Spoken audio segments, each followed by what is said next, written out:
തന്റെ തൊട്ടുമ്പിൽ നിൽക്കുന്ന സിദ്ധുവിനെ, അവന്റെ കണ്ണുകളിൽ തെളിഞ്ഞു നിന്നിരുന്ന ദേഷ്യഭാവത്തെ പേടിയോടെ നോക്കി നിൽക്കുമ്പോൾ നെഞ്ചിരിപ്പ് ക്രമാതീതമായി ഉയർന്നിരുന്നു. നെറ്റിയിൽ വിയർപ്പ് തുള്ളികൾ പൊടിഞ്ഞിരുന്നു. അവന്റെ മുഖത്തേക്ക് തന്നെ സൂക്ഷിച്ചു നോക്കി പേടിയോടെ നുമിനീരിറക്കിപ്പോയി. നീ എന്താ ഇവിടെ? ദേഷ്യത്തോടെയുള്ള സിദ്ധുവിന്റെ ചോദ്യം കേട്ടതും ഒരു വശത്തു കൂടി നുഴഞ്ഞു നീങ്ങാൻ തുടങ്ങിയതും അവളുടെ കയ്യിൽ പിടിച്ചു വലിച്ച് ചുമരിനോട് ചേർത്ത് നിർത്തിയിരുന്നു. ഒപ്പം കയ്യിലെ പിടിയും മുറുകി. വേദനയോടെ ഇരുകണ്ണുകൾ അടച്ചു പിടിച്ച് വിളിച്ചത്. പെട്ടെന്ന് കൈകളൊന്ന് അയച്ചു. എന്നാലും ദേഷ്യം ഒട്ടും കുറയാത്ത ഭാവത്തിൽ തന്നെ അവളുടെ മുഖത്തേക്ക് നോക്കി. ചോദിച്ച കേട്ടില്ലേ? ഇതെന്റെ വീടാ. അത് മനസ്സിലായി. നീ എന്തിനാ ഇവിടെ പതുങ്ങി നിന്നാ ഞാൻ ചോദിച്ച്? സിദ്ധു ചോദിക്കുമ്പോൾ തികഞ്ഞ പേടിയോടെ തന്നെ വീണ്ടും അവന്റെ മുഖത്തേക്ക് നോക്കി. ഞാൻ വെറുതെ നടന്നുപോയതാ. വെറുതെ നടന്നുപോയെന്നോ? നീയല്ലേ ഫ്ലോറിൽ ഓയിൽ ഒഴിച്ച്? ഉറപ്പുള്ള ശബ്ദത്തിൽ തന്നെ അവൻ ചോദിക്കുമ്പോൾ പേടിയോടെ വീണ്ടും ഇരുകണ്ണുകൾ അടച്ചു പിടിച്ചു. നിന്നോടല്ലേ ചോദിച്ച്? അല്പം ഉറക്കെയാണ് ചോദിച്ച്. അല്ല, സത്യം തറയിൽ വെളിച്ചെണ്ണ ഒഴിച്ച് ഞാനല്ല. ഓയിൽ എന്നല്ലേ ഞാൻ പറഞ്ഞേ? വെളിച്ചെണ്ണാണെന്ന് ഞാൻ പറഞ്ഞില്ലല്ലോ. കണ്ണുകളിലേക്ക് നോക്കി ചോദിക്കുമ്പോൾ ഭയങ്കര ശ്വാസഗതികൾ പോലും ഉയർന്നിരുന്നു. നീ പമ്മി അകത്തേക്ക് പോകുന്ന ഞാൻ കണ്ടിരുന്നു. നീ എന്താടി വിചാരിച്ചത്? ഞാനൊരു പൊട്ടനാണെന്നോ? നിനക്ക് കുട്ടിക്കളി കളിക്കാനുള്ള ആളാണ് ഞാനെന്നോ? നീ ചെയ്ത് എന്തൊക്കെയാണെന്ന് എൻ്റെ മൊബൈൽ ക്യാമറയിൽ വ്യക്തമായി പറഞ്ഞിട്ടുണ്ട്. അതീവ ദേഷ്യത്തോടെയുള്ള ശബ്ദം കേട്ടതും അനുസരണയില്ലാതെ കണ്ണുകൾ നിറഞ്ഞൊഴുകി തുടങ്ങിയിരുന്നു. നീ കാരണം ഒരു പാവപ്പെട്ട പയ്യന്റെ കാലൊടിഞ്ഞു. ഇത്ര ക്രൂരതയോടെ ചിന്തിക്കാൻ വേണ്ടി മാത്രം എന്ത് തെറ്റാ ആ പയ്യൻ നിന്നോട് ചെയ്ത്? സിദ്ധു ചോദിക്കുന്ന ചോദ്യത്തിന് കുനിഞ്ഞ് നേങ്ങിയും കരഞ്ഞല്ലാതെ മീനാക്ഷി മറുപടിയൊന്നും പറഞ്ഞില്ല. ചോദിച്ചത് കേട്ടില്ലടി. വീണ്ടും അവന്റെ ശബ്ദമുയർന്നു ഞെട്ടിത്തരിച്ച് കണ്ണീരോട് ആ മുഖത്തേക്ക് നോക്കി. ഞാനേ അകത്ത് നിന്ന് ഡയറക്ടർ ഉൾപ്പെടെയുള്ളവരോട് പറയാൻ പോവാ ഇതിനൊക്കെ പിന്നിൽ നീയാണെന്ന്. അവര് പോലീസിനെ വിളിച്ചോളൂ. മനഃപൂർവ്വമുള്ള നരഹത്യാ ശ്രമത്തിന് നിനക്കെതിരെ കേസ് എടുക്കും. ജയിലിൽ പോയി കിടക്കുമ്പോഴേ നിന്നെപ്പോലുള്ള പെണ്ണുങ്ങൾ പഠിക്കും. എന്റെ കയ്യിലെ തെളിവും കൂടി എല്ലാവരും കാണുമ്പോൾ നിന്റെ കാര്യത്തിൽ ഒരു തീരുമാനമാവും. പറഞ്ഞുകൊണ്ട് തന്നെ തിരിഞ്ഞടന്നു തൊഴുതു പിടിച്ച കൈകളോടെ അവന്റെ മുന്നിലേക്ക് കയറിയുന്നു മീനാക്ഷി. പ്ലീസ് ഒന്ന് ചെയ്യരുത്. ഞാൻ എന്ത് വേണമെങ്കിലും ചെയ്യാം. ആരോടും പറയരുത്. മീനാക്ഷി പറയുമ്പോൾ നെഞ്ചിൽ കൈകൾ പിണച്ചു കെട്ടിയുന്നുകൊണ്ട് തന്നെ അവളെ ദേഷ്യത്തോടെ അടിമുടിയൊന്ന് നോക്കി സിദ്ധു. നീ എന്തിനാ ഇത് ചെയ്ത്? സിദ്ധു ചോദിക്കുമ്പോൾ ഒന്നും മിണ്ടാതെ കണ്ണീരോടെ കുഞ്ഞെന്നല്ലാതെ മീനാക്ഷി മറുപടിയൊന്നും പറഞ്ഞില്ല. ചോദിച്ചു കേട്ടില്ലേ? ഉറക്കെയുള്ള അതിലുപരി ദേഷ്യത്തിലുള്ള ആ ചോദ്യം കേട്ടതും ഞെട്ടിത്തരിച്ച ആ മുഖത്തേക്ക് നോക്കി. വേണ്ട, നീ പറയണ്ട. ചോദിക്കേണ്ടവർ ചോദിക്കുമ്പോൾ നീ എല്ലാം പറയുമല്ലോ. അതും പറഞ്ഞുകൊണ്ട് തന്നെ മറികടന്ന് പോകാൻ തുടങ്ങിയവന്റെ മുമ്പിൽ വീണ്ടും കയറിയുന്നവൾ. ഞാൻ പറയാം, എല്ലാം പറയാം. എന്നാ പറയ്. കൈകൾ വീണ്ടും കെട്ടിയുന്നുകൊണ്ട് തന്നെ അവൻ ചോദിക്കുമ്പോൾ കവിളിലൂടെ ഒലിച്ചിറങ്ങിയ കണ്ണുനീർ അമർത്തി തുടച്ചുകൊണ്ട് തന്നെ ദയനീയ ഭാവത്തിൽ അവന്റെ മുഖത്തേക്ക് നോക്കി. അത് പ്രതികാരം ചെയ്യാനാ ഞാൻ. പ്രതികാരം? ആരോട്? സാറിനോട് തന്നെയാ. ചിരിച്ചതിന് എന്നെ മനഃപൂർവ്വം ചേർലെറിഞ്ഞപ്പോൾ അതുമാത്രമില്ല, ഇന്ന് രാവിലെ പാല് വാങ്ങാൻ വന്നവരോട് എന്നെ കളിയാക്കിയപ്പോൾ എനിക്ക് ദേഷ്യവും വാശിയും കൂടി. അതുകൊണ്ടാണ് ഞാൻ എന്തെങ്കിലും കാലോ കൈ ഒടിക്കണമെന്ന് എനിക്ക് ആഗ്രഹമില്ലായിരുന്നു. സാറൊന്ന് വീഴണം, ആളുകൾ താങ്ങി പിടിച്ചുകൊണ്ട് പോകുന്നുണ്ടെന്ന് ചിരിക്കണം. അതിനു വേണ്ടിയാണ് ഞാൻ ഇങ്ങനെയൊക്കെ. വിക്കി അതീവ ടെൻഷനോടെ മീനാക്ഷി പറയുമ്പോൾ ദേഷ്യത്തോടെ അവളുടെ മുഖത്തേക്ക് തുറിച്ച് നോക്കി നിന്നു സിദ്ധു. അത് കണ്ടതും ഇരു കണ്ണുകളും മുറുകെ അടച്ചു പിടിച്ചു മീനാക്ഷി. എന്നോട് ക്ഷമിക്കണം, ഇങ്ങനെയൊന്നും ആകുമെന്ന് ഞാൻ ഒട്ടും പ്രതീക്ഷിച്ചില്ല. ഇനി ഞാൻ ഒന്നിനും വരില്ല, മര്യാദക്ക് ജീവിച്ചോളാം. കണ്ണു തുറക്കാതെ ഒറ്റ ശ്വാസത്തിൽ പറഞ്ഞു. ശേഷം കണ്ണു തുറന്ന് നോക്കുമ്പോഴും അതേ രൂക്ഷമായ നോട്ടം നോക്കി നിൽക്കുന്ന അവനെ കണ്ടതും പേടിയോടെ ഒരടി പിന്നിലേക്ക് വെച്ചുകൊണ്ട് തന്നെ ഉമിനീരിറക്കിപ്പോയി. ഞാൻ പൊക്കോട്ടെ. അവനോട് തികഞ്ഞ പതർച്ചയോടെ പറഞ്ഞുകൊണ്ട് പോവാൻ തുടങ്ങിയതും കയ്യിൽ പിടിച്ചു വലിച്ച് തന്റെ മുമ്പിലായി നിർത്തി സിദ്ധു. നിന്നോട് പോവാൻ ഞാൻ പറഞ്ഞോ? ദേഷ്യത്തോടെ ചോദിക്കുമ്പോൾ പേടിയോടെ മുഖം കുനിച്ച് നിന്നല്ലാതെ ഒന്നും മിണ്ടിയില്ല. പറഞ്ഞോന്ന് ആരർച്ച കേട്ടതും മുഖത്തേക്ക് ഞെട്ടിത്തരിച്ച് നോക്കി. മുഖത്തേക്ക് നോക്കാതെ ഇരുവശത്തേക്കും തലകുലുക്കിക്കൊണ്ട് തന്നെ അവൾ പറഞ്ഞു. ഇത്രയൊക്കെ ചെയ്തു കൂട്ടിയ നിന്നെ വെറുതെ അങ്ങനെ വിട്ടാ? ഞാനൊരാണാണെന്ന് പറഞ്ഞതിൽ എന്താ അർത്ഥമുള്ളത്? ചെയ്ത തെറ്റിന്റെ ശിക്ഷ നീ അനുഭവിക്കണ്ടേ? എന്നും നിന്റെ മനസ്സിൽ തങ്ങി നിൽക്കുന്നൊരു ശിക്ഷ. അവളുടെ മുഖത്ത് നോക്കി തന്നെ സിദ്ധി ചോദിക്കുമ്പോൾ പേടിയോടെ ഒന്നും മനസ്സിലാവാത്ത ഭാവത്തിൽ അവന്റെ മുഖത്തേക്ക് നോക്കി മീനാക്ഷി. ആ സമയം അവനിൽ പകടങ്ങിയ വിജയശ്രീ ഉണ്ടായിരുന്നു. എന്നെ വെറുതെ വിടണം, ഞാൻ ഒരിക്കലും. അവൻ പറഞ്ഞതും കലങ്ങിയ കണ്ണുകളോടെ ആ മുഖത്തേക്ക് നോക്കി. ഈ ലോകത്തിൽ വെച്ച് സിദ്ധാർത്ഥ് നിന്നെ പോലൊരു പെണ്ണിനെയും വെറുത്തിട്ടില്ല. അത്രയ്ക്ക് വെറുപ്പാണ് എനിക്ക് നിന്നോട്. അറപ്പാ. ആ നിന്നെ ഇപ്പൊ വെറുതെ വിടാൻ ഉദ്ദേശിക്കുന്നില്ല ഞാൻ. ചെയ്ത തെറ്റിനുള്ള ശിക്ഷ നീ അനുഭവിക്കാൻ തയ്യാറായില്ലെങ്കിൽ ഇതിനൊക്കെ പിന്നിൽ നീയാണെന്ന് എല്ലാവരും അറിയും. അത് വേണോ? അതോ നീ ശിക്ഷ ഏറ്റുവാങ്ങുന്നോ?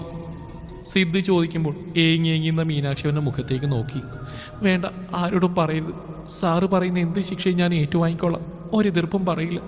ദയവ് ചെയ്ത് ആരോടും പറയരുത്. കണ്ണീരോടെ അപേക്ഷയുടെ സ്വരത്തിൽ മീനാക്ഷി പറഞ്ഞതും ഒരു പശുവിന്റെ കരച്ചിൽ കേട്ട് സിദ്ധുവും തിരിഞ്ഞു നോക്കി. ശേഷം എന്തോ മനസ്സിലോർത്ത പോലെ മീനാക്ഷിയുടെ മുഖത്തേക്ക്, ഇവിടെ പശുണ്ടോ? 3 പാല് വിറ്റാ ഞാൻ. പക്ഷെ ദയവ് ചെയ്ത് എന്റെ പശുവിനൊന്നും വേണമെന്ന് പറയില്ലേ. നിന്നോട് ഞാൻ പശു ഉണ്ടോന്നല്ലേ ചോദിച്ചത്? യെസ് ഓർ നോ, അത് മതി. ഓവർ സംസാരം സിദ്ധാർത്ഥിന് ഇഷ്ടമല്ല. അണ്ടർസ്റ്റാൻഡ്? ചോദിക്കുമ്പോൾ കുഞ്ഞിന്നും തലവ് നീക്കി. വാട്ട്? മനസ്സിലായി. അപ്പൊ ഈ ചാണകമൊക്കെ എന്താ ചെയ്യുന്നത്? ഇവിടെ ഒരു കുഴിയുണ്ട്, അതിലിടും. എനിക്കല്പം പച്ചക്കറി കൃഷിയൊക്കെ ഉണ്ട്. ഈ ചാണക വളയിട്ട്. നിന്നോട് ഞാൻ പറഞ്ഞു. ദേഷ്യത്തോടാൻ പറയുമ്പോൾ വായൊന്ന് പൊത്തിപ്പിടിച്ച് പേടിയോടെ തലകുലുക്കി. നിന്റെ ശിക്ഷ ഇതാണ്. ഇവിടത്തെ ചാണകക്കുഴി നീ സ്വന്തമായി ചാടണം. ശരീരം മുഴുവൻ ചാണകം നിറഞ്ഞു നിൽക്കുന്ന നിന്നെ നോക്കി സിദ്ധാർത്ഥിന് ചിരിക്കണം. മനസ്സറിഞ്ഞു മോത്തി വരുവോളം. അവളുടെ കാതോരം ആ അവസാന വാചകം പറഞ്ഞു മാറിയതും നിറഞ്ഞു തൂവിയ കണ്ണുകളോടെ തന്നെ അവന്റെ മുഖത്ത് തുറിച്ചു നോക്കി അവൾ. നിനക്ക് ബുദ്ധിമുട്ടാണെങ്കിൽ വേണ്ട, ഞാൻ നിർബന്ധിക്കുന്നില്ല. പകരം ഈ വീഡിയോ അതെല്ലാവരെയും കാണിച്ചോളാം ഞാൻ. പറഞ്ഞുകൊണ്ട് തന്നെ തിരിഞ്ഞതും അവന്റെ വലത്തെ കയ്യിൽ പിടിച്ച് മീനാക്ഷി. മുഖത്ത് നിറഞ്ഞ വിജയപുഞ്ചിരി സമർത്ഥമായി മറച്ചു വെച്ചുകൊണ്ട് തന്നെ അവളുടെ മുഖത്തേക്ക് നോക്കി. സമ്മതമാണ്. ഈ ശിക്ഷ സ്വീകരിക്കാൻ മീനാക്ഷിക്ക് സമ്മതം. പകരം നിങ്ങളെനിക്കൊരു വാക്ക് തരണം. നിങ്ങളുടെ ഫോണിലെ വീഡിയോ അതാരെയും കാണിക്കില്ലെന്ന വാക്ക്. കവിളിലൂടെ ഒലിച്ചിറങ്ങുന്ന കണ്ണീരിനെ വകവെക്കാതെ തന്നെ ഉറപ്പുള്ള ശബ്ദത്തിൽ അവന്റെ മുഖത്ത് നോക്കി അവൾ പറഞ്ഞു. Promise miss Meenakshi. അവളുടെ മുഖത്ത് നോക്കി അതേ ഉറപ്പിൽ അവനും പറഞ്ഞു. എന്നാൽ സമയം വഹിക്കണ്ട, വേഗം വരൂ, എന്നിട്ട് ചാടിക്കോ. നിന്റെ ആ രൂപം കാണാൻ വല്ലാത്ത ആഗ്രഹം തോന്നുന്നു എനിക്ക്. അവൻ പറയുമ്പോൾ ഉള്ളിൽ നിറഞ്ഞു വന്ന ദേഷ്യത്തോടെ തന്നെ അവന്റെ മുഖത്തേക്ക് നോക്കി അവൾ. പെട്ടെന്ന് അവരിൽ നിന്ന് മിഴികൾ മാറ്റി കണ്ണുകളൊന്ന് അമർത്തി തുടച്ചുകൊണ്ട് തന്നെ നടക്കുമ്പോൾ അവൾക്ക് പിന്നാലെ പോയി അവനും. വീടിന്റെ വലതുവശത്ത് ഒരു സൈഡിലായിട്ടുള്ള ചാണക്കുഴിയുടെ മുമ്പിലെത്തിയതും വീണ്ടും അവന്റെ മുഖത്തേക്ക് നോക്കി. ചെറിയൊരു പുൻസിരിയോടെ നെഞ്ചത്ത് കൈകൾ പിണച്ചു കെട്ടിക്കൊണ്ട് തന്നെ മീനാക്ഷിയുടെ മുഖത്തേക്ക് നോക്കി കണ്ണുകൾ കൊണ്ട് ചാണകക്കുഴിയിൽ ആംഗ്യം കാണിച്ചു. അവന്റെ മുഖത്തേക്ക് രൂക്ഷമായി നോക്കിക്കൊണ്ട് തന്നെ ചാണകക്കുഴിയിലേക്ക് നോക്കി മീനാക്ഷി. മറ്റൊന്നും തന്നെ ചിന്തിക്കാതെ ഉറച്ച തീരുമാനം മനസ്സിലെടുത്ത പോലെ കണ്ണുകൾ മുറുക്കി അടച്ച് കുഴിയിലേക്ക് ഒരൊറ്റ ചാട്ടം ചാടി അവൾ. ഒന്ന് മുങ്ങി നിവരുമ്പോൾ തലമുടി ഉൾപ്പെടെ ചാണകം മുങ്ങിയിരുന്നു. കൺപീലികൾ വരെ ചാണകത്തുള്ളികൾ തിങ്ങി നിൽക്കുന്നു. ഒറ്റ നോട്ടത്തിൽ കാണുന്നവർക്ക് അവളുടെ രൂപം പോലും മനസ്സിലാവില്ല. അത്രമാത്രം ചാണകം അവളിൽ പൊതിഞ്ഞിരുന്നു. ശരീരത്തിൽ ഒരു സൂചി കുത്താൻ പോലും സ്ഥലമില്ലാതെ ചാണകം മുങ്ങിയിരിക്കുന്നു. ചാണകക്കുഴിയിൽ നിന്നുകൊണ്ട് തന്നെ മുഖമുയർത്തി സിദ്ധുവിന്റെ മുഖത്തേക്കാണ് അവൾ നോക്കിയത്. നെഞ്ചത്ത് കൈകൾ പിണച്ചു കെട്ടി പുച്ഛം കലർന്നൊരു ചെറിയ വിജയച്ചിരിയോടെ തന്നെ നോക്കി നിൽക്കുന്ന അവനെ കണ്ടത് ദേഷ്യം അതിന്റെ ഉച്ചസ്ഥായിൽ എത്തിയിരുന്നു മീനാക്ഷിക്ക്. ചിരിക്കുന്നില്ലേ? ശരീരം മൊത്തം ചാണകമാണെങ്കിലും മുഖം ചാണകത്തിൽ മുങ്ങിയ ആളെ തിരിച്ചറിയാൻ കഴിയാത്ത രൂപത്തിലാണെങ്കിൽ പോലും ഉറപ്പുള്ള ശബ്ദത്തിൽ തന്നെ അവന്റെ മുഖത്തേക്ക് നോക്കി അവൾ ചോദിച്ചു. മീനാക്ഷിയുടെ ചോദ്യം കേട്ടതും ചുണ്ടുകൂട്ടി പല്ല് കാണാത്ത രീതിയിൽ മീനാക്ഷിയെ നോക്കി ഒരു പുച്ഛച്ചിരി ചിരിച്ചു സിദ്ധു. ഒപ്പം പാൻസിന്റെ പോക്കറ്റിൽ നിന്ന് മൊബൈൽ ഫോൺ പുറത്തേക്കെടുത്ത് അതിൽ ക്യാമറ ഓൺ ചെയ്ത് മീനാക്ഷി ചാണകത്തിൽ മുങ്ങിൽക്കുന്ന ഒരു ഫോട്ടോയും എടുത്ത് അവന്റെ ചെയ്തികൾ നിറഞ്ഞ ദേഷ്യത്തോടെ നോക്കിയെന്നവൾ ദേഷ്യത്തോടെ തന്നെ കരയിലേക്ക് അല്പം പ്രയാസപ്പെട്ട് തന്നെ കയറി അവന്റെ മുമ്പിലായി വന്ന് നിന്നു. നിങ്ങൾ പറഞ്ഞ ഞാൻ ചെയ്തു, ഇനി ഞാൻ പറഞ്ഞ നിങ്ങൾ അനുസരിക്കണം.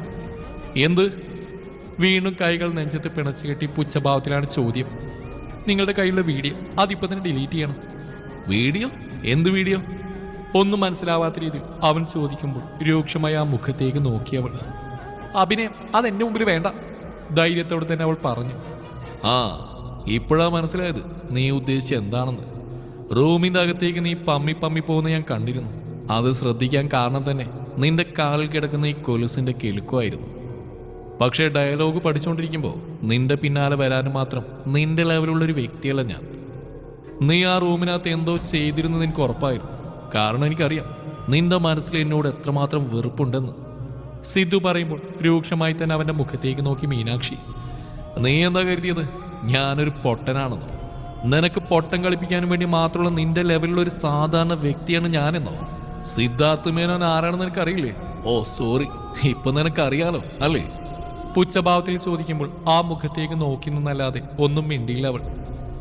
ആർട്ടിലുള്ള ഒരു പയ്യൻ റൂമിനകത്തേക്ക് എന്തോ സാധനം എടുക്കാൻ പോയപ്പോഴാണ് തെന്നി വീണത്. നീ സിദ്ധാർത്ഥിനൊരുക്കി വെച്ച കെണി അതായിരുന്നു എന്ന് അപ്പോഴെനിക്ക് മനസ്സിലായത്. അല്ലാതെ എൻ്റെ കയ്യിൽ നീ കരുതും പോലെ ഒരു വീഡിയോ ഇല്ല. സിദ്ധു പറയുമ്പോൾ വിശ്വസിക്കാൻ കഴിയാത്ത രീതിയിൽ തന്നെ അവൻ്റെ മുഖത്തേക്ക് ഉറ്റുനോക്കി. ഇപ്പൊ നിനക്ക് നല്ലോണം മനസ്സിലായില്ലേ സിദ്ധാർത്ഥ മേനോൻ ആരാണെന്ന്? നീ എന്നെ വീഴ്ത്താൻ നോക്കിയപ്പോ നീയായി തന്നെ വീണു, അതും ഈ ചാണക കുഴിയിൽ. നിന്നെ പോലെയുള്ള പെണ്ണുങ്ങളുടെ സ്ഥാനം ഇവിടെയാ, ഈ കുഴിയിൽ. ചാണക്കുഴിയിലേക്ക് ചൂണ്ടി ദേഷ്യത്തോടെ തന്നെ അവളുടെ മുഖത്തേക്ക് നോക്കി അവൻ പറഞ്ഞു. ഓയിലെന്ന് ഞാൻ പറഞ്ഞപ്പോ വെളിച്ചെണ്ണ എന്ന് നീ തന്നെയാ പറഞ്ഞത്. വെറുതെ ഒന്ന് ചൂണ്ടയിട്ട് നോക്കിയപ്പോ മീനാക്ഷി എന്ന നീർക്കോലി അതിൽ കുരുങ്ങുകയും ചെയ്തു. നിന്നെ ചേറിൽ വലിച്ചെറിഞ്ഞ് എന്നോട് പ്രതികാരം ചെയ്യാൻ വന്ന നിന്നെ കൊണ്ട് തന്നെ ഞാൻ ചാണകക്കുഴി ചാടിച്ച കണ്ടില്ലേ? സിദ്ധുവിന് സിനിമയിൽ മാത്രമല്ല ജീവിതത്തിൽ മാസ് കാണിക്കാൻ അറിയാൻ നിനക്ക് നല്ലോണം മനസ്സിലായില്ലേ? നാട്ടുകാരൻ നോക്കി നിൽക്കേണ്ട മുഖത്ത് ചേറ് തേച്ചവളാ നീ. ആ നിന്നോടുള്ള എൻ്റെ പക അതാ ജീവനാന്തം തീരില്ല. നിന്റെ ഈ ഫോട്ടോ ഇല്ലേ, നീ ചാണകക്കുഴിയിൽ ഈ രൂപത്തിൽ നിൽക്കുന്ന ഫോട്ടോ, അതിപ്പോൾ എൻ്റെ മൊബൈൽ ഗ്യാലറിയിൽ ഭദ്രമായി കിടപ്പുണ്ട്. ആ ഫോട്ടോ ഇനി ഈ നാട്ടുകാർ മുഴുവൻ കാണാൻ പോവാ. പെട്ടെന്ന് സിദ്ധു പറയുമ്പോൾ രൂക്ഷഭാവത്തിൽ തന്നെ ഒന്നും മനസ്സിലാവാത്ത രീതിയിൽ അവൻ്റെ മുഖത്തേക്ക് നോക്കി. മനസ്സിലായില്ല അല്ലേ? ഈ ഫോട്ടോ പ്രിന്റ് എടുത്ത് ഈ നാട്ടിൽ മുഴുവൻ പബ്ലിഷ് ചെയ്യാനുള്ള ഏർപ്പാട് ഞാൻ ചെയ്തേക്കാം. നിന്റെ ഈ കോലം നാട്ടുകാരോടി കാണട്ടെ. എന്നിട്ട് നിന്നെ കാണുമ്പോഴൊക്കെ അവർ കളിയാക്കി ചിരിക്കട്ടെ. നീ ഒരുത്തിയെന്ന് ചിരിച്ചതിന് പകരം ഈ നാട്ടുകാർ മുഴുവൻ നിന്നെ നോക്കി ചിരിക്കുന്ന കാണുമ്പോൾ നിന്റെ കണ്ണിൽ നിന്ന് കണ്ണീരിന് പകരം ചോര വരും. അന്ന് നീ എന്താ പറഞ്ഞ്? നിന്റെ ചുണ്ടും നിന്റെ പല്ലും കൊണ്ട് നീ ചിരിക്കുമെന്ന് അല്ലേ? ഇപ്പൊ എൻ്റെ നാവ് കൊണ്ട് ഇത്രയൊക്കെ ഞാൻ നിന്നെ പറഞ്ഞിട്ടോ നീ എന്താ ഒന്നും മിണ്ടാത്ത? കഴുത്തിന് ചുറ്റും നാവാണല്ലോ അല്ലെങ്കിൽ നിനക്ക്. എന്നിട്ട് ഇപ്പം എന്തു പറ്റി? സംസാരിക്കാൻ കഴിയുന്നില്ലേ? ഓ, ഞാൻ മറന്നു. വായ തുറന്ന് അതിനകത്തേക്ക് ചാണകം പോകും അല്ലേ? പുച്ഛ നിറഞ്ഞ പുഞ്ചിരിപാത്തിൽ സിദ്ധു ചോദിക്കുമ്പോൾ അവൻ്റെ മുഖത്തേക്ക് തന്നെ നിറഞ്ഞ കണ്ണുകളോട് അവൾ രൂക്ഷമായി നോക്കി നിന്നു. അത്രമേൽ ദേഷ്യത്തോടെ. നിന്റെ സ്ഥാനം എന്താണെന്ന് മനസ്സിലാക്കി തന്ന സിദ്ധാർത്ഥിനെ ഇനി ജീവിതത്തിൽ ഒരിക്കലും നീ മറക്കില്ല അല്ലേ? നീ നേരത്തെ ചോദിച്ചില്ലേ ചിരിക്കുന്നില്ലേ എന്ന്? അറപ്പുള്ള വ്യക്തിയുടെ മുഖത്ത് നോക്കി ചിരിക്കാൻ അറിയില്ല സിദ്ധുവിന്. അത്രമേൽ വെറുക്കുന്നുണ്ട് നിന്നെ ഞാൻ. നല്ലോണം പോയി തേച്ചൊരച്ച് കുളിക്ക്, ഈ സ്മെല്ലൊന്ന് പോട്ടെ. മൂക്കൊന്ന് പൊത്തി പിടിച്ചുകൊണ്ട് തന്നെ അവൻ പറയുമ്പോഴും രൂക്ഷമായി നോക്കിയെന്നല്ലാതെ ഒന്നും മിണ്ടിയില്ല അവൾ. പോട്ടെ മിസ് മീനാക്ഷി, ഇനി ജീവിതത്തിൽ ഒരിക്കലും നമ്മൾ തമ്മിൽ കാണാനുള്ള ഗതി നീ ഉണ്ടാക്കരുത്. അങ്ങനെ ഉണ്ടാക്കിയ അതിൻ്റെ ഇരട്ടി ശിക്ഷ നീ അനുഭവിക്കും. പറയുന്ന വ്യക്തിയുടെ പേര് നീ കുറിച്ചു വെച്ചോ, സിദ്ധാർത്ഥ മേനോൻ. മീനാക്ഷിയുടെ മുഖത്ത് നോക്കി ധൈര്യത്തോടെ അതിലുപരി ദേഷ്യത്തോടെ പറഞ്ഞുകൊണ്ട് തന്നെ തിരിഞ്ഞ് നടന്നു പോകുന്ന സിദ്ധുവിനെ നിറഞ്ഞു കലങ്ങിയ കണ്ണുകളോടെ അതിലുപരി ദേഷ്യഭാവത്തിൽ നോക്കി നിന്ന് മീനാക്ഷി. എത്ര നേരം ആ നിൽപ്പ് നിന്നു എന്നറിയില്ല.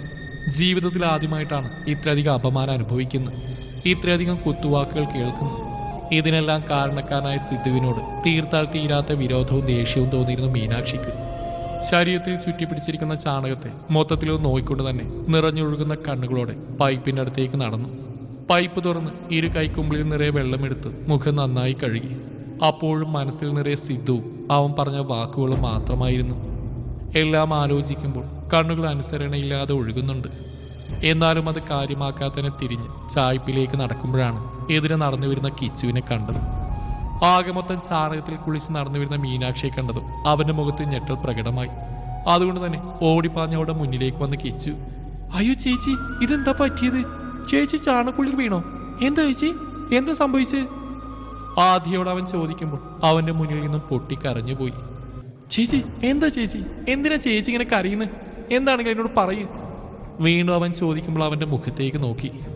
പറയാം, അതിനുമ്പോൾ നീ പോയി എൻ്റെ ഒരു ജോഡി ഡ്രസ്സ് എടുത്തിട്ട് പോവാ, ഞാൻ പുറത്തെ ബാത്റൂമിലേക്ക് പോവാ. അതും പറഞ്ഞുകൊണ്ട് തന്നെ പുറത്തെ ബാത്റൂം ലക്ഷ്യമാക്കി മീനാക്ഷി നടന്നു പോകുമ്പോൾ ഒന്നും മനസ്സിലാവാതെ ഒരു നിമിഷം നോക്കി നിന്ന ശേഷം അവൾ പറഞ്ഞതുപോലെ തന്നെ ഡ്രസ്സ് എടുക്കാൻ ചായ്പിലേക്ക് പോയി കിച്ചു. ചേച്ചി ചേച്ചി പറയുന്നത്? വീടിന്റെ ഒരു വശത്തായി പച്ചക്കറി തോട്ടത്തിന്റെ അടുത്തായി നിന്ന് തല തോർത്തിക്കൊണ്ടുവന്ന മീനാക്ഷിയോടായി വിശ്വസിക്കാൻ കഴിയാത്ത രീതിയിലാണ് കിച്ചു ചോദിച്ചത്. ഞാൻ പറഞ്ഞതെന്ന് എനിക്ക് മനസ്സിലായില്ലേ? അയാൾ ഒറ്റൊരുത്തൻ കാരണം ഞാൻ ചാണകുഴി ചാടിയെന്ന്. എന്നോട് അത്രയ്ക്ക് അറപ്പാണത്ര അയാൾക്ക്. പറയുമ്പോൾ കഴിഞ്ഞു പോയ നിമിഷങ്ങളും ഒപ്പം സിദ്ധുവിന്റെ വാചകങ്ങളും മനസ്സിൽ ആലോചിച്ചുകൊണ്ടാവാം കണ്ണുകൾ നിറഞ്ഞത്. ചേച്ചി ഇത്രയ്ക്ക് ദേഷ്യമുള്ള സ്ഥിതിക്ക് സിദ്ധു സാറ് പറഞ്ഞ പോലെ ചേച്ചി ചാണകുഴി നിൽക്കുന്ന ഫോട്ടോ പോസ്റ്റർ ആക്കിയിട്ട് ഈ നാട്ടിലൊട്ടിക്കുന്നുള്ള ഉറപ്പാ. ദേ ചേച്ചി, അങ്ങനെയെങ്കിലും സംഭവിച്ചാൽ പിന്നെ ചേച്ചി മാത്രമല്ല ഈ വീട്ടിലുള്ള എല്ലാവരും തലയിൽ മുണ്ടിട്ട് നടക്കേണ്ടി വരും. ആളുകൾ നമ്മളെ കണ്ട് ചിരിക്കും. ദുഷ്ടനാണ് അയാൾ, വല്ലാത്ത ദുഷ്ട മനസ്സുള്ള മനുഷ്യൻ.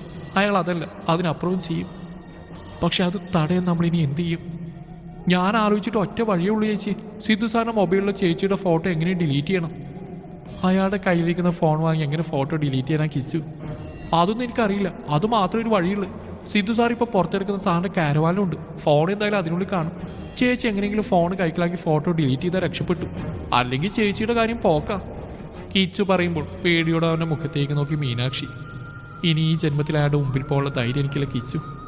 അവസാനമായി അയാൾ ആ വാചകനോട് പറഞ്ഞിട്ടാ പോയത്. അങ്ങനെയെങ്ങാനും സംഭവിച്ച അയാൾ എന്നെ കൊന്നുകളയും. അത്രയ്ക്ക് ദേഷ്യമുണ്ട് അയാൾക്ക് എന്നോട്. ചേച്ചി സാറിന് മുമ്പിൽ പോകണമെന്നല്ല ഞാൻ പറഞ്ഞു. അങ്ങനെ മുന്നിൽ ചെന്ന് പെട്ടാലും സാറിന്റെ ഫോൺ ചേച്ചിയുടെ കൈ കിട്ടിയില്ലല്ലോ. ഇത് സാർ അറിയാതെ വേണം ചെയ്യാൻ. എന്തായാലും ഷൂട്ട് തുടങ്ങുമ്പോൾ കാരവാനിൽ സാറ് പുറത്തേക്ക് ഇറങ്ങുമല്ലോ. ആ സമയം ചേച്ചി അതിനകത്തേക്ക് കയറി ഫോൺ കൈക്കിലാക്കി അതിൽ കിടക്കുന്ന ഫോട്ടോ ഡിലീറ്റ് ചെയ്തിട്ട് ഇറങ്ങി വന്നാൽ മതി. പുറത്ത് ഞാൻ കാവൽ നിൽക്കാം. എന്ത് എളുപ്പത്തിലാക്കി നീ കാര്യങ്ങളൊക്കെ പറയുന്നു. പക്ഷേ ഇനി ഒരിക്കൽ കൂടി അവളുടെ ഏറ്റുമുട്ട എനിക്ക് വയ്യ. അത്രമാത്രം അനുഭവിച്ച് കഴിഞ്ഞു ഞാനും അച്ഛനും ചെറിയമ്മ ഉൾപ്പെടെ എല്ലാവരും ചേച്ചിയോട് പറഞ്ഞല്ലേ ഇതൊന്നും വേണ്ടെന്ന്. എന്നിട്ടും ചേച്ചി തന്നെയല്ലേ ഇതൊക്കെ ചെയ്തു കൂട്ടിയത്. ഇനി വരുന്ന എന്താണെന്ന് വെച്ചാൽ ചേച്ചി തന്നെ അനുഭവിക്കുക. അതും പറഞ്ഞ് തിരിഞ്ഞടക്കാൻ തുടങ്ങിയ കിച്ചുവിന്റെ കയ്യിൽ പിടിച്ച് മീനാക്ഷി. നീ കൂടെ എന്നെ കൈയൊഴിഞ്ഞ് കുറ്റപ്പെടുത്തി പോലെ കിച്ചു. ഇതെങ്ങാൻ അച്ഛൻ്റെ ചെവിയിൽ അറിഞ്ഞ. അതുകൊണ്ടാണ് ചേച്ചി ഞാനീ പറഞ്ഞ്. ചേച്ചി എങ്ങനെയാ ഫോട്ടോ ഫോണിൽ നിന്ന് ഡിലീറ്റ് ചെയ്തേ പറ്റൂ. അല്ലെങ്കിൽ സിദ്ധു സാർ എന്തായാലും അത് പോസ്റ്റാക്കി നാട്ടിലൊട്ടിക്കാൻ ഏർപ്പാട് ചെയ്യും. അങ്ങനെ അച്ഛനും നാട്ടുകാരും എല്ലാവരും ആ ഫോട്ടോ കാണും. അച്ഛൻ അതിൽ പരം നാണിക്കിട്ട് വരാനുണ്ട് ചേച്ചി. കിച്ചു പറയുമ്പോൾ ഒരു അക്ഷരം പോലും മിണ്ടാതെ പേടിയോട് ആലോചിച്ചെന്ന് മീനാക്ഷി. ഇതിപ്പോൾ ചേച്ചിയായിട്ട് വരുത്തി വെച്ച വിദ്യ. ഇതിന്റെ പരിഹാരം കണ്ടെത്താനുള്ള ഉത്തരവാദിത്തം ചേച്ചിക്ക് തന്നെയാണ്. അതുകൊണ്ട് ചേച്ചി വാ. കയ്യിൽ പിടിച്ചുകൊണ്ട് തന്നെ കിച്ചു പറഞ്ഞു. ദയനീയ ഭാവത്തിൽ അവന്റെ മുഖത്തേക്ക് നോക്കി. കിച്ചു പേടിച്ച് നിൽക്കാതെ വാ ചേച്ചി, ഇതേ ഉള്ളൊരു വഴി. കിച്ചു പറയുമ്പോൾ അവൾ അവന്റെ കൂടെ പോയി. അരമതിലിന്റെ മറവിലായി തലമാത്രം പുറത്തിട്ട് രണ്ടുപേരും കാരവാനിലേക്ക് നോക്കിയിരുന്നു. ബോഡി ഗാർഡ്സ് പോലെ കറുത്ത വസ്ത്രമഞ്ഞ 2 സെക്യൂരിറ്റി ജീവനക്കാർ കാരവാന്റെ ഡോറിന്റെ പുറത്ത് കാവൽ നിൽപ്പുണ്ട്. കിച്ചു രഹസ്യം പോലെ മീനാക്ഷി വിളിച്ചു. ശബ്ദം ഉണ്ടാക്കില്ലേ ചേച്ചി, പതുക്കെ. എടാ അയാൾ അകത്തിരിപ്പുണ്ടെന്ന് അറിയാം. പക്ഷെ ഈ 2 തടിയന്മാർ പുറത്തിരിപ്പില്ലേ? അയാൾ ഇറങ്ങിപ്പോലും ഞാനിങ്ങനെ അകത്തേക്ക് കയറും. വീണ്ടും രഹസ്യം പോലെ തന്നെ മീനാക്ഷി ചോദിച്ചു. അതിനുള്ള വഴി ഞാൻ ഉണ്ടാക്കിത്തരാം. പക്ഷെ ചേച്ചി അകത്ത് കയറി പെട്ടെന്ന് ഇറങ്ങി വന്നേക്കണം.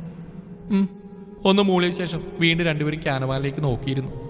ഒരു 5 മിനിറ്റ് കഴിഞ്ഞു. പിള്ള വളരെ ധൃതിയിൽ കാരവാന്റെ അടുത്തേക്ക് പോകുന്നു. പുറത്തുനിന്ന് സെക്യൂരിറ്റി ജീവനക്കാരിൽ ഒരാൾ ഡോറൊന്ന് കൊടുക്കുന്നു. അയാൾ അകത്തേക്ക് കയറി പോകുന്നു കണ്ടു. ഒരു 3 മിനിറ്റിന് ശേഷം കാരവാന്റെ വാതിൽ തുറക്കുന്നു. പിള്ളയും അയാൾക്ക് പിന്നിലായി സിദ്ധു ഇറങ്ങി വരുന്നു. മീനാക്ഷിയും കിച്ചുവും കണ്ടു. സിദ്ധുവിനെ കണ്ടതും മീനാക്ഷി അതീവ ദേഷ്യത്തോടെ തന്നെ അവന്റെ മുഖത്തേക്ക് നോക്കിയിരുന്നു. പിള്ളയും അയാൾക്ക് പിന്നിലായി സിദ്ധു നടന്ന് മീനാക്ഷിയുടെ വീട്ടിലേക്ക് കയറിപ്പോന്നു. അവരെ ഒളിച്ചിരുന്ന് കണ്ടു. ചേച്ചി ഷൂട്ടിങ്ങിന് പോയതാ. സാറ് തിരിച്ചു വരുന്നതിന് മുമ്പ് തന്നെ ഫോൺ എടുത്താൽ അതിൽ നിന്ന് ഫോട്ടോ ഡിലീറ്റ് ചെയ്തിട്ട് ഇറങ്ങി വരണം. കിച്ചു എൻ്റെ കയ്യും കാലൊക്കെ വിറക്കുന്ന പോലെ. എനിക്ക് പകരം നീ ഒന്ന് പോയിട്ട് വേണം. ഇത്രയൊക്കെ ചെയ്തു കൂട്ടാൻ ചേച്ചിക്കൊരു വിറയിലുണ്ടായിരുന്നില്ലല്ലോ. ഇപ്പം മാത്രം വരച്ചിട്ട് കാര്യമില്ല. പറ്റില്ല വാ, നമുക്ക് തിരിച്ചു പോവാം. വേണ്ട, ഞാൻ പൊക്കോളാം. ആദ്യം നീ അവിടെ നിൽക്കുന്ന 2 മല്ലന്മാരെ മാറ്റി. അത് ഞാനേറ്റു. ചേച്ചി പോയിട്ട് വേഗം വന്നേക്കണേ. അതും പറഞ്ഞുകൊണ്ട് തന്നെ എണീറ്റ് കാരവാന്റെ അടുത്തേക്ക് പോയി കിച്ചു. കാരവാന്റെ ഡോറിന്റെ ഭാഗത്ത് നിൽക്കുന്ന സെക്യൂരിറ്റി ജീവനക്കാരെ നോക്കാതെ കുറച്ച് മാറി ഇരു ചെവിനും കൈവച്ച് കണ്ണടച്ച് പിടിച്ച് ഉറക്കെ വിളിച്ചു. അയ്യോ അമ്മേ, ഓടി വരണേ, ആരെങ്കിലും ഒന്ന് വേഗം വരണേ. കിച്ചുവിന്റെ നിലവിളി ശബ്ദം കേട്ടതും പരസ്പരം നോക്കിക്കൊണ്ട് തന്നെ സെക്യൂരിറ്റി ജീവനക്കാർ ശബ്ദം കേട്ട വഴിയിലേക്ക് ഓടി. ആ സമയം തന്നെ തിരിഞ്ഞും പിരിഞ്ഞും നോക്കി അവിടെയെങ്കിലും ആരെങ്കിലും ഉറപ്പുവരുത്തിയ ശേഷം മീനാക്ഷി വേഗം കാരവാന്റെ അടുത്തേക്ക് പോയി വാതിൽ തുറന്ന് അതിനകത്തേക്ക് കയറി.